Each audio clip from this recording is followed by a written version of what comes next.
മുണ്ടക്കൈ ദുരിതബാധിതരുടെ വായ്പ എഴുതിത്തള്ളാനാകില്ലെന്ന കേന്ദ്ര സർക്കാർ നിലപാടിന് ഹൈക്കോടതിയുടെ രൂക്ഷ വിമർശനം.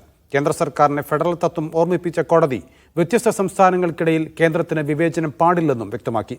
ദുരന്തബാധിതരെ ജപ്തി ചെയ്യുന്നതിൽ നിന്ന് 12 ബാങ്കുകളെ കോടതി വിലക്കി. അഹമ്മദ് മുസ്തഫയാണ് കൊച്ചിയിൽ നിന്ന് വിവരങ്ങൾ നൽകാനുള്ളത്. മുസ്തഫ, കേന്ദ്രത്തിനെതിരെ ശക്തമായ വിമർശനമാണോ ഹൈക്കോടതി ഉന്നയിച്ചിരിക്കുന്നത്? നൗഫൽ സൂചിപ്പിച്ചതുപോലെ രാവിലെ ഇന്ന് ഈ വിഷയം പരിഗണിക്കുമ്പോൾ തന്നെ ചിറ്റമ്മ നയം പാടില്ല അതുൾപ്പെടെയുള്ള വിമർശനങ്ങൾ കോടതി ഉന്നയിച്ചിരുന്നു. ഇപ്പോൾ അതിന്റെ ഉത്തരവ് പുറത്തു വന്നിരിക്കുകയാണ്.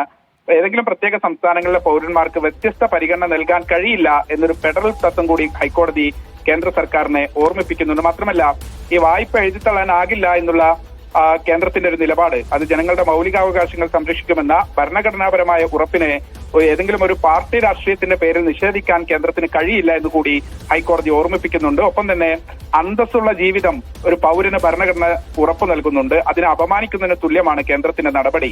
ദുരന്തബാധിതരെ കേന്ദ്ര സർക്കാർ പരാജയപ്പെടുത്തി തുടങ്ങിയ വിമർശനങ്ങളും കോടതി ഉന്നയിക്കുന്നുണ്ട്. മാത്രമല്ല, കോടതിക്ക് ഇത് നോക്കി നിൽക്കാൻ കഴിയില്ല. കാര്യം ജനങ്ങളുടെ മൗലികാവകാശങ്ങളുടെ സംരക്ഷകരാണ് കോടതികൾ. അതുകൊണ്ട് വായ്പ തിരിച്ചു പിടിക്കാനുള്ള ബാങ്കുകളുടെ ശൈലോക്കിയൻ രീതികളെ കണ്ടില്ലെന്ന് നടിക്കാൻ കോടതിക്ക് കഴിയില്ല എന്നതുൾപ്പെടെയുള്ള വിമർശനങ്ങൾ കോടതി നടത്തുന്നുണ്ട്. ഒപ്പം തന്നെ ദുരന്തബാധിതർ സാധാരണ ജീവിതം പുനഃസ്ഥാപിക്കാൻ പാടുപെടുന്ന ഈ ഒരു സമയത്ത് അവരുടെ മൗലികാവകാശങ്ങളെ കൈയടക്കാൻ ഒരു ധനകാര്യ സ്ഥാപനത്തെയും അനുവദിക്കില്ല എന്ന് കോടതി പറയുന്നു. അതുൾപ്പെടെ ചൂണ്ടിക്കാണിച്ചാണ് 12 ബാങ്കുകളെ ഈ ഹർജിയിൽ സ്വമേധയാ സ്വീകരിച്ച ഹർജിയാണ്. ആ ഹർജിയിൽ 12 ബാങ്കുകളെ SBI ഉൾപ്പെടെയുള്ള പൊതുമേഖലാ ബാങ്കുകൾ, ഒപ്പം തന്നെ 3 സ്വകാര്യ ബാങ്കുകൾ കോടതി കക്ഷി ചേർത്തിട്ടുണ്ട്.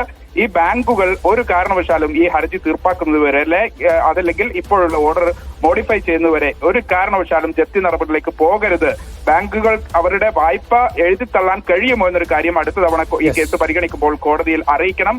അത് കഴിയില്ലെങ്കിൽ എന്തുകൊണ്ട് കഴിയില്ല എന്ന് അറിയിക്കണമെന്നും കോടതി നിർദ്ദേശം നൽകിയിട്ടുണ്ട്. നൗഫൽ.